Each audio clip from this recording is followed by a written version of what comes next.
32 अफराद पर मुश्तमिल एक बस 18 से 19 का ताल्लुक कबीरवाला से था। कोट अद्दू जा रहे थे चौक सरवर शहीद के मकाम पर 2 बसों का आपस में तसादुम हुआ, जिसके नतीजे में 8 अफराद जान की बाजी हार चुके हैं। रोजगार की तलाश में वो लोग मौत की वादी में जा पहुंचे। उनके वुरसा के गम का अंदाजा नहीं किया जा सकता। दिल खून के आंसू रो रहे हैं।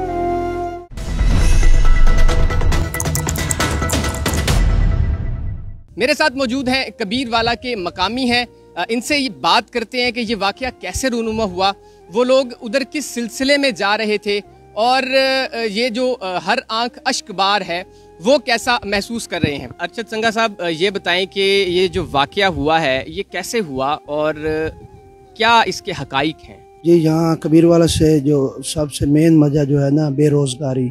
यहाँ रोज़गार का लालच देकर जहाँ से नौजवानों को लेकर गए हैं कि सोलर कंपनी में मुलाजमत और अच्छी सैलरी का जो लालच दिया गया, तो पता नहीं वहाँ अब पहुँचते तो पता चलता कि वाकई कुछ ऐसा है या चांद लोगों ने ये नया फ्रॉड का तरीका है अपनाया है। अपने 10% क्लियर करने की खातिर नौजवानों से थोड़े थोड़े पैसे इकट्ठे करके बस किराए पे करके चले गए और वहाँ जाकर एक हादसा पेश हुआ है, एक्सीडेंट हुआ है, जिसमें मौके पर 4 लोग डेड हुए हैं।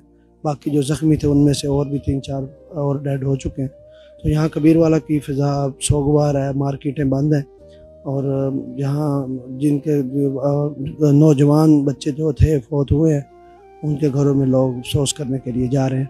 अच्छा अरशद साहब, हमें ये बताएं कि ये जो इस वक्त हम किस जगह पे बैठे हैं और ये किस का घर है जहाँ पर लोग अफसोस के लिए आ रहे हैं। जी, यहाँ हम मौजूद हैं। जो नौजवान साथ था अब्दुल मन्नान, उसकी यहाँ फोटो स्टेट की दुकान थी, आज वो दुकान बंद है और ये चौक टाउन हॉल में घर है इस्माइल साहब का, या मीन स्टाम फरोश का घर बैठे हैं। तो उनके घर आज यहाँ हम शौक मनाने के शौक के लिए आए हैं, फातह खानी के लिए आए हैं, उनको दुख में बराबर शरीक हैं, उनके गम को ख़त्म करने के लिए यहाँ बैठे हैं। नाजरीन, आप उर्दू पॉइंट की स्क्रीन पे देख सकते हैं कि पुलिस की जानिब से जो इब्तदाई इतलाई रिपोर्ट बराए हादसा जारी की गई है वो हम साथ स्क्रीन पे चला रहे हैं कि पुलिस ने जो 32 अफराद की लिस्ट यहाँ पर जारी की, ज़िला कोट अद्दू के तहसील सरवर शहीद के पुलिस का जो इब्तदाई इतलाई रिपोर्ट है वो आप स्क्रीन पे देख सकते हैं, जिसके मुताबिक 32 अफराद टोटल इस हादसे में ज़ख्मी हुए या जिनकी तादाद थी वो टोटल 32 थी, जिसमें से 4 या 5 को मौके पर ही डेथ डिक्लेयर कर दी गई और बाकी जो हैं वो मुल्तान रेफ़र किया गया कुछ को, और कुछ को THQ सरवर शहीद में रेफ़र किया गया। जो बाकी अफराद हैं, मन्नान के घर तो हम इस वक्त मौजूद हैं, बाकी जो कबीरवाला से ताल्लुक़ रखते हैं वो किस किस जगह से हैं, और जो ड्राइवर के बारे में हमने सुना है कि वो 5 या 6 बहनों का इकलौता भाई था, वो क्या है? जी, बेशक वो गरीब इंसान ड्राइवर है, उस 7 बहनों का इकलौता भाई था। उसका जनाजा सुबह 8 बजे गौसिया मस्जिद में अदा किया गया है। वो सरदारपुर रोड कबीरवाला शहर का रिहायशी था। इसी तरह और आबाई इलाके से नौजवान थे जिनके घर अब हम गए हैं, उनके किसी का जनाजा अब है, किसी का सुबह 9 बजे हुआ है। तो यहाँ इनकी मैयत जो थी वो सबसे पहले पहुँची थी, वो रात को 10 बजे जनाजा अदा करके दफना दिया गया।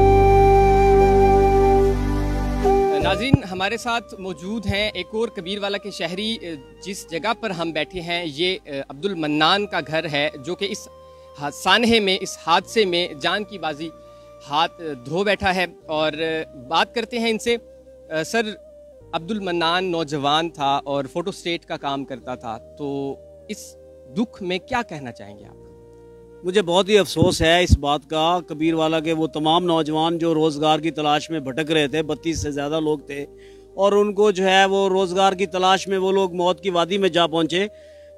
1 दर्जन से ज़्यादा लोग जो है वो शदीद ज़ख्मी हैं। उनकी भी ज़िंदगी का मसला है। दुआ करें अल्लाह पाक उनको सेहत याब करे, और जो लोग वफ़ात पा गए हैं, अल्लाह को प्यारे हो गए हैं, उनके लवाहिकीन के गम का, उनके वुरसा के गम का अंदाज़ा नहीं किया जा सकता। दिल खून के आंसू रो रहा है। मैं समझता हूँ कि इस हादसा के जो मुहर्रिकात हैं उसका हमें जायज़ा लेना चाहिए कि वो कौन लोग थे जो बेरोज़गार, हर शहर में ऐसे गैंग्स हैं जो बेरोज़गार नौजवानों को चक्कर देते हैं कि आपके लिए नौकरियां हैं, और उनको सुहाने ख्वाब दिखाते हैं, सब्ज़ बाग दिखाते हैं, और फिर उनको जो है वो इस तरह की बसों में लेके काफ़िले लेके जाते हैं।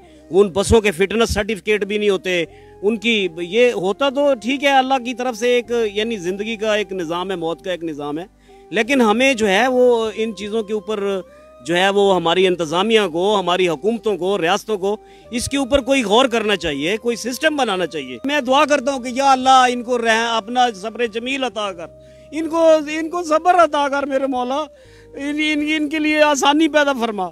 ये बहुत ही यानी एक करबनाक और जितना भी आप इसको कहें कि अखीर है। अच्छा सर, ये बताएं कि मन्नान की उम्र कितनी थी और उसकी तालीम कितनी थी? मन्नान की उम्र जो है वो देख लें 20-22 साल का, 25 साल का नौजवान था वो, ठीक है ना, और ग्रेजुएट था।